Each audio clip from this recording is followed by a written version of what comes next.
No vídeo de hoje, a gente vai falar sobre um tema muito comum que aflige muitos donos de cães e os cães também. E esse tema é medo. Então nós vamos falar sobre o que é o medo, quais são os sintomas de um cão que está com medo, quais são as possíveis causas que podem levar um cão a ter medo, formas de tratamento e tudo mais que envolve esse assunto. Para começar, vamos definir o que é medo segundo a psicologia. Segundo a psicologia, o medo é uma sensação de insegurança em relação a uma pessoa, uma situação ou a um objeto. E ele é pessoal. O que isso significa? Que o que causa medo em uma pessoa não necessariamente causa medo em outra. E em cães, como que funciona esse processo de medo? Quando um cão está com medo, ele tem a liberação de alguns hormônios. Esses hormônios são cortisol, adrenalina, noradrenalina. O cortisol serve para ajudar o organismo a controlar o estresse, reduzir inflamações, ajudar o sistema imunológico a manter os níveis de açúcar no sangue, assim como manter a pressão arterial controlada. A adrenalina prepara o organismo para realizar atividades físicas, esforços físicos. E a noradrenalina mantém a pressão sanguínea em níveis normais. Então, quando um cão sente medo, ele tem uma liberação maior desses hormônios. E isso é normal, porque ele precisa disso para preparar o corpo dele para o possível estresse que ele está enfrentando, porque vai vir a seguir. Pois a liberação desses hormônios eleva a quantidade de batimentos cardíacos que ele vai precisar que o corpo bombeie mais sangue para uma corrida, para uma fuga ou para uma luta. Ele também aumenta o estresse, aumenta a hipervigilância, então o cão ele ganha uma sensibilidade extra nos sentidos, ficam mais aguçados, porque ele tem que estar pronto para uma resposta rápida para aquela situação que está causando medo. O processo mental e físico que ocorre nos cães que estão com medo, ele é muito parecido com o do ser humano. E por que eu estou falando isso para vocês? Porque é importante que a gente entenda que quando um cão tem medo, é como se a gente estivesse com medo. E se nós conseguirmos nos colocar no lugar dos cães, passarmos a ter mais empatia, a gente vai entender que esse é um processo complicado. Ele é um processo um pouco mais demorado. Não é simplesmente, não é legal, né, fazer, jogar o cão em cima daquele estímulo, daquela coisa que ele tem medo e se vira com isso. Porque se você tem algum medo, você não vai enfrentar com tudo esse medo. Então a mesma coisa os cães. Não é legal essa exposição muito bruta daquela coisa que está causando medo nele. Não é ruim sentir medo, porque o medo ele é uma sensação natural inerente a toda espécie humana para a preservação da espécie, de todos os seres vivos, na verdade, não só dos humanos. Porque, como já foi dito anteriormente, quando um ser tem medo, o organismo dele se prepara, tem uma adaptação muito rápida para ele responder àquele estímulo ameaçador, seja para fuga, seja para luta. Mas assim que um ser tem medo, o organismo dele muda completamente, o sangue que de repente estava no aparelho digestivo vai para os membros periféricos, que são as pernas, ou para os braços, para as patas, seja o que for, para o cão sair correndo. Então é importante ter medo. O grande problema do medo é quando ele é em excesso, quando qualquer coisa causa medo ou quando o cão constantemente vive com medo. Isso vai trazer malefícios para a saúde dele. O medo ele é muito individual, mas ainda assim fatores genéticos influenciam num cão que tem medo. Se a mãezinha dele tiver uma gestação muito complicada, se ela sofrer muito estresse, a chance é grande que esse cão venha desenvolver mais medo do que uma mãezinha que teve uma gestação mais tranquila, que foi tudo muito melhor. Então o medo ele tem sim fatores genéticos, porém o ambiente que o cão vive, que ele está inserido, as pessoas que ele convive, o dia a dia dele é também primordial para o desenvolvimento ou não do medo. Aí falando um pouquinho sobre quando o cão tem medo, ou por que um cão desenvolve medo. Além do fator genético da mãe, do estresse da gestação, os cães assim que eles vão crescendo, eles têm vários períodos. E entre a 8ª e a 11ª semana ocorre a primeira fase do medo. É uma fase que se o cão for exposto a coisas que causam medo nele, isso pode gerar um trauma muito maior. Então é como se fosse uma época potencializadora. Tudo que acontecer nessa época potencializa aquela sensação. Então se entre 8 e 11 semanas o seu cão é exposto a barulho de fogos e isso é traumático para ele, provavelmente vai ficar enraizado ali a vida inteira. O seu cão a vida inteira vai ficar com esse problema. Dá para se trabalhar isso, mas nessa fase todo medo ele é potencializado. Também existe a segunda fase do medo. Essa segunda fase ela ocorre entre o 6º mês e o 14º. Ela não é uma fase tão forte quanto a primeira fase do medo, mas ainda assim também é bem forte e marca bastante o cão, e é interessante em todas essas fases trabalhar exercícios de confiança, adestrar o seu cão, desenvolver habilidades para que ele consiga superar essas situações e se tornar um cão muito mais seguro no futuro. O grande problema do medo é quando ele é generalizado. Então o cão, ele tinha medo de uma coisa e de repente ele começa a associar um monte de coisas e aí ele começa a ter medo de tudo. Ou então o medo é muito recorrente, é uma situação que ele vai ficar exposto todo dia, não dá tempo dele se recuperar, e é muito importante a gente levar o medo bem a sério, porque como vocês viram, ele causa liberação de hormônios que ajudam na preservação da espécie, mas também que trazem malefícios. Então, dá problemas físicos e mentais nos cães. Isso pode diminuir muito a expectativa de vida de um cão por ter medo. O medo generalizado e recorrente, alguns podem falar assim, é exagero. Só que assim, só quem sente o medo sabe quão intenso aquilo é. Então a gente não deve julgar e não deve subestimar nem o medo de uma pessoa, nem o medo de um animal, por mais irracional que possa parecer. Eu vou falar muito isso em várias conversas que a gente vai ter, porque é muito verdade. Não existe apenas uma realidade. A percepção que aquele ser tem do universo é a realidade dele. Então tem gente que vê uma barata e é uma barata, não faz nada. Tem gente que vê uma barata, quer matar uma barata porque é uma barata, e tem gente que vê uma barata e é como se fosse um super monstro, morre de medo. Então assim, quem tá certo e quem tá errado? Acredito que ninguém. Cada um tem a sua percepção de mundo e através da sua percepção cria a sua própria realidade. A barata é um monstro, a barata é um ser que precisa ser morto, ou a barata é apenas um ser vivo que vai continuar o caminho dela. Cada um com uma visão diferente. Todas as realidades podem ser verdade e são verdade para aquela pessoa que percebe daquele jeito. É importante a gente também salientar o seguinte, que apesar do processo de medo ser muito parecido com o nosso, o processo que os cães sentem, né, que eles sofrem quando estão com medo, apesar de ser muito parecido, o modo do cão enxergar e perceber o mundo é diferente. Os principais sentidos do cão são a audição, depois vem olfato, depois vem visão, depois vem paladar. Então, o modo como eles percebem e encaram as coisas no mundo é muito diferente. Por isso, apesar do processo ser parecido, liberação de hormônios, estresse e tudo mais, o jeito que eles vão enxergar a realidade deles é bem diferente da nossa, tá? E nesse momento que o cão tá com medo, ocorre uma hipersensibilidade, uma hipervigilância, os sentidos ficam muito mais aguçados. Então, situações que seriam corriqueiras, situações normais, que o cão nunca sentiu nenhum problema, elas de repente ganham uma outra visão para ele. Então um ursinho ou um cachorrinho de pelúcia que sempre esteve na sua casa, o cão olha para aquele cachorro e é um objeto inanimado, nunca deu importância. Aí no momento que solta fogos, de repente ele olha para o cachorro, começa a latir ou tenta avançar na mesma pelúcia que ele sempre viu.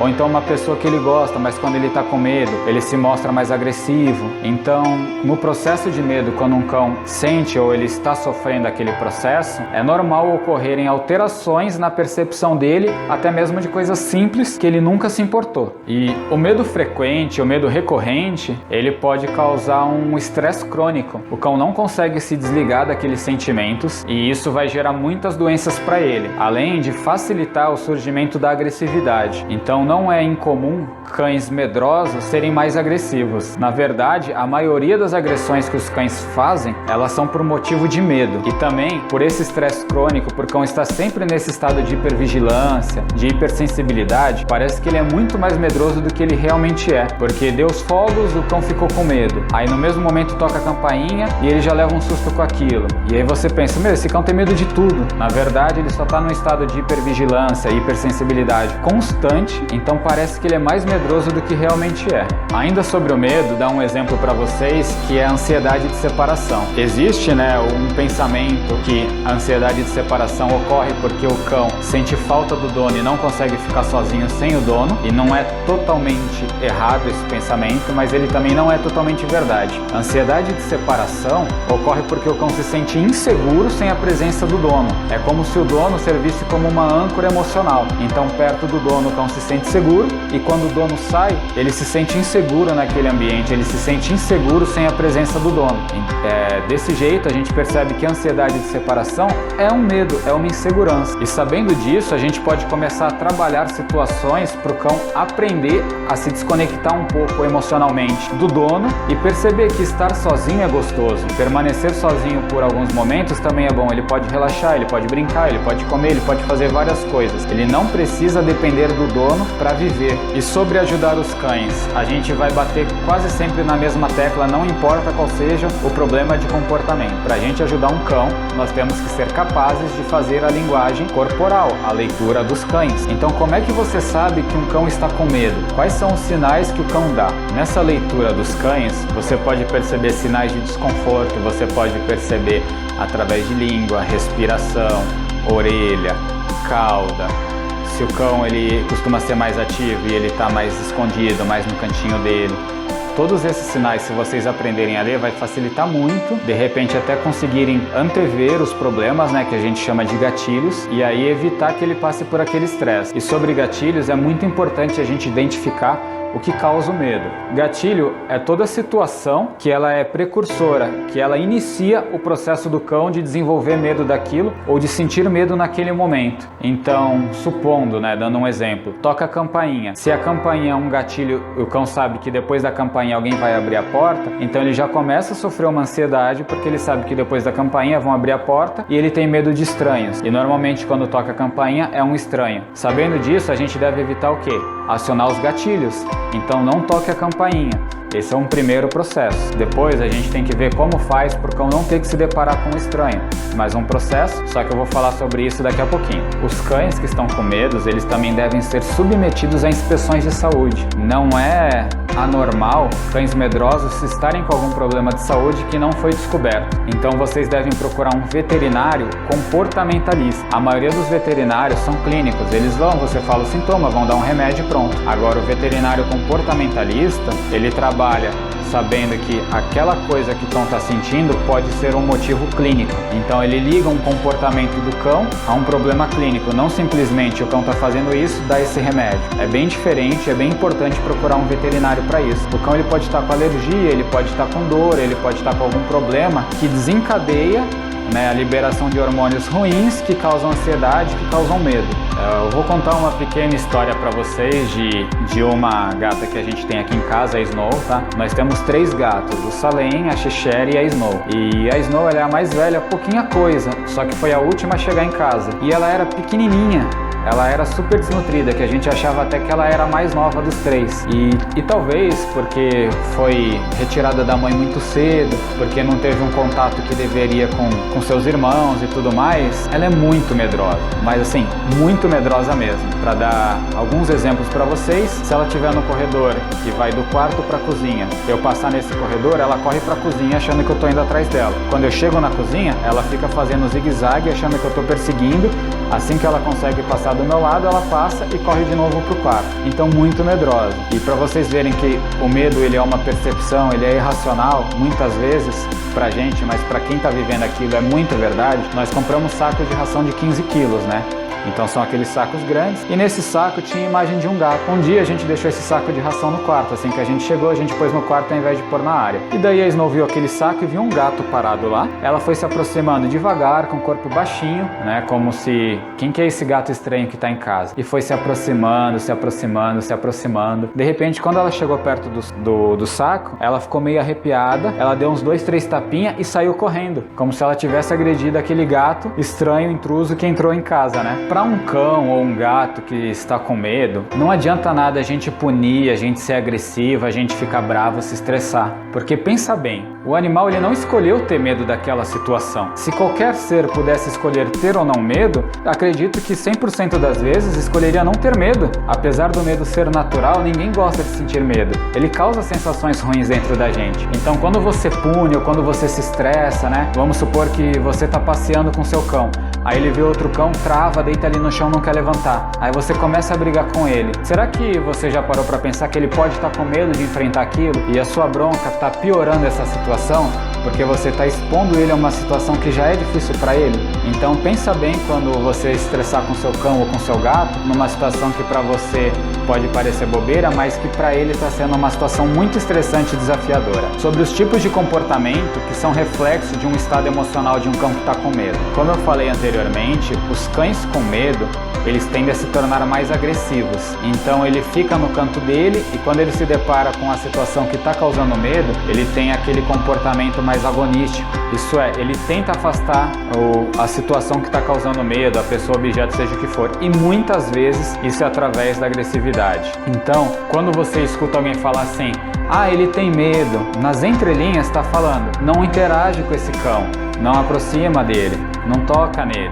Se ele tem medo, ele pode te agredir. E um cão com medo, ele tem também mais dificuldade de interagir com pessoas, outras situações. A capacidade de assimilação dele é diminuída e muito. Então ele está com medo. Nesse momento do medo, você tenta ensinar algo para ele, ele não vai reter essa informação. O cérebro dele, a cabecinha dele está voltada para se livrar desse desconforto. Então quase toda energia gasta nisso. Ter medo é um processo muito cansativo, é muito extenuante para a pessoa ou para o cão passar por uma situação de medo. E esse medo ele pode ser sim causado por experiências negativas. Constantemente, quando eu converso com as pessoas, muitas falam assim, meu cachorro tem medo disso, deve ter sofrido um trauma quando era filhote. Mas não necessariamente. Apesar do medo poder ser por experiências negativas com aquela situação, ele também pode ocorrer pela falta de experiência, pela falta de interação com aquela situação. Então, um cachorro que tem medo de pessoas não quer dizer que alguma pessoa já agrediu aquele cachorro. Pode simplesmente ser um cão que na primeira fase da vida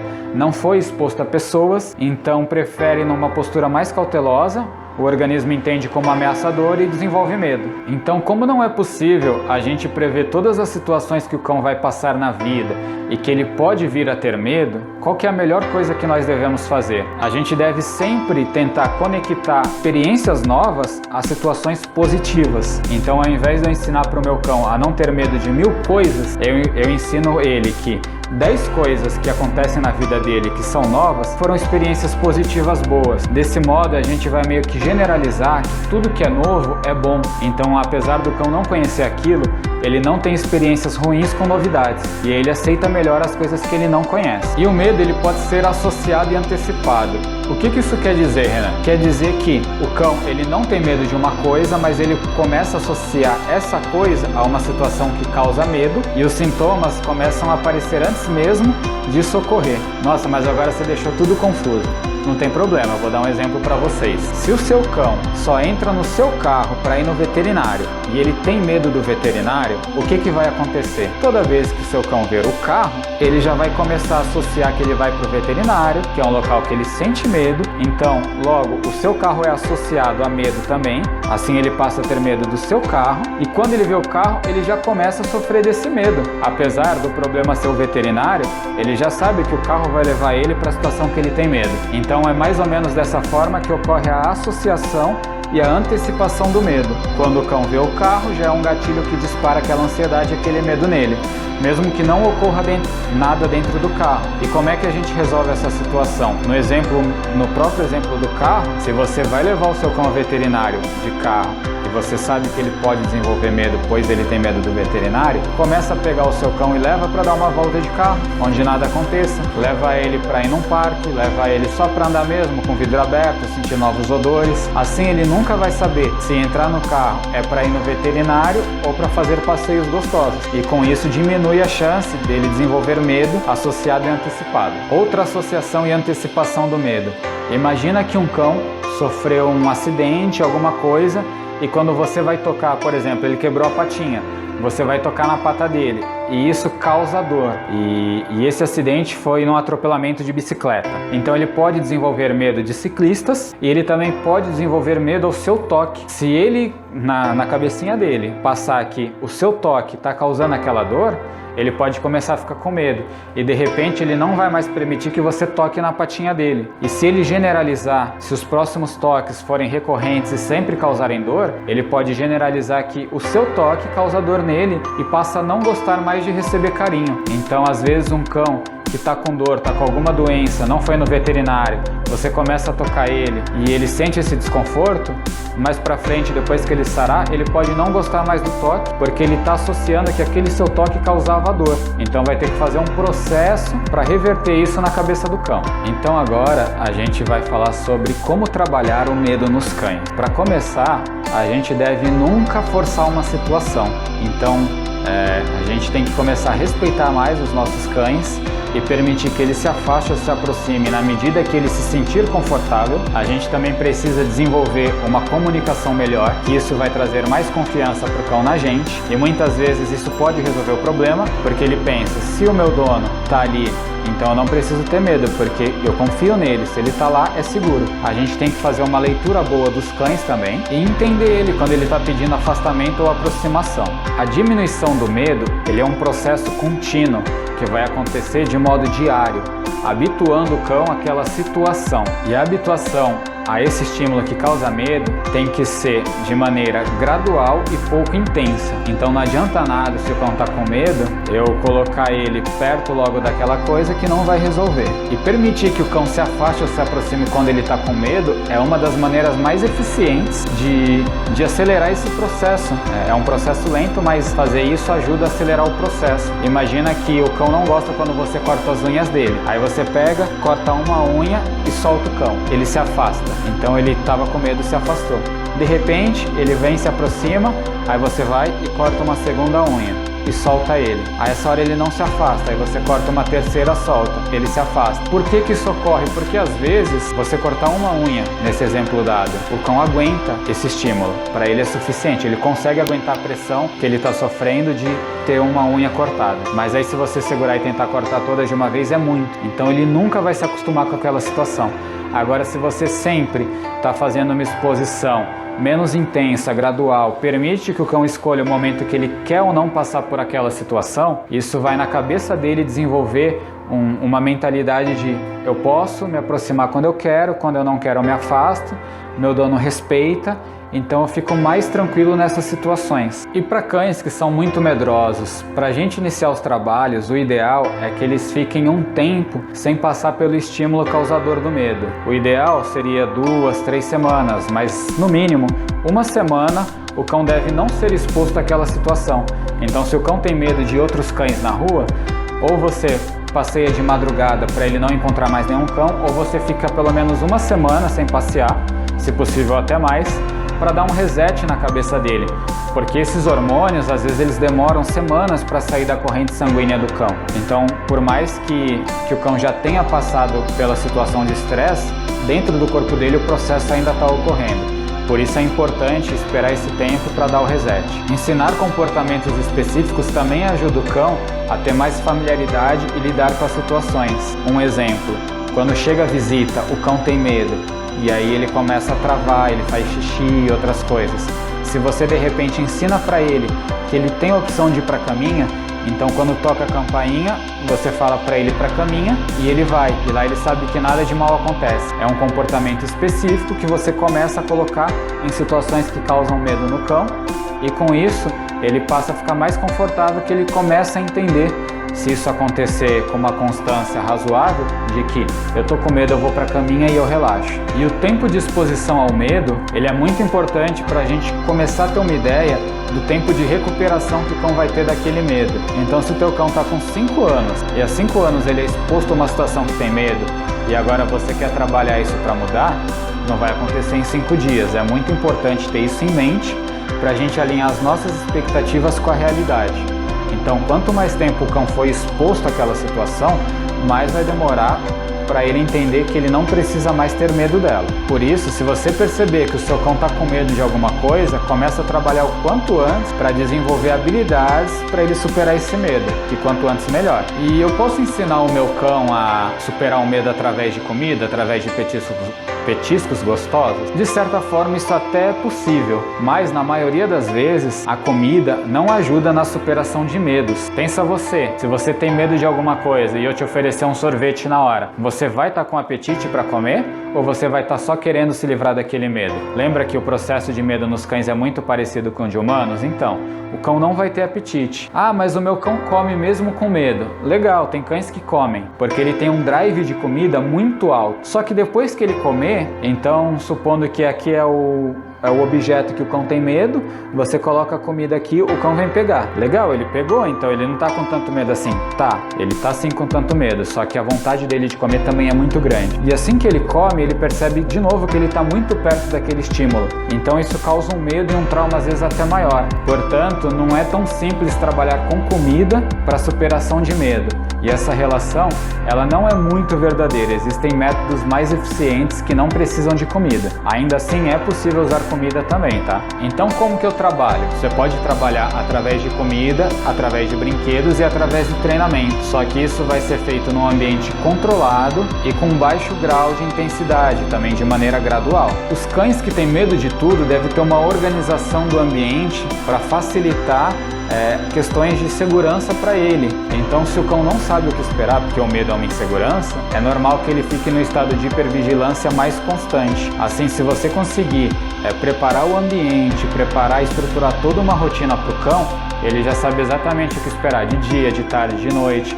Tem ideia de horários de alimentação, horários de passeio, horário que pode chegar uma visita e tudo mais. E isso facilita muito para o cão, porque essa rotina traz segurança. Ele tem uma certa previsibilidade e com isso ele fica mais tranquilo. Assim, se você adotou um cão há pouco tempo, é bem comum que ele tenha medo, porque são situações novas, e você fazendo essa estrutura do ambiente, né, e a retirada dos gatilhos, trabalhar com o cão uma comunicação positiva, brincar com ele é muito importante, desenvolver uma comunicação, uma linguagem só de vocês, adestrar. Tudo isso vai fazer com que a confiança dele nele mesmo aumente e também em você.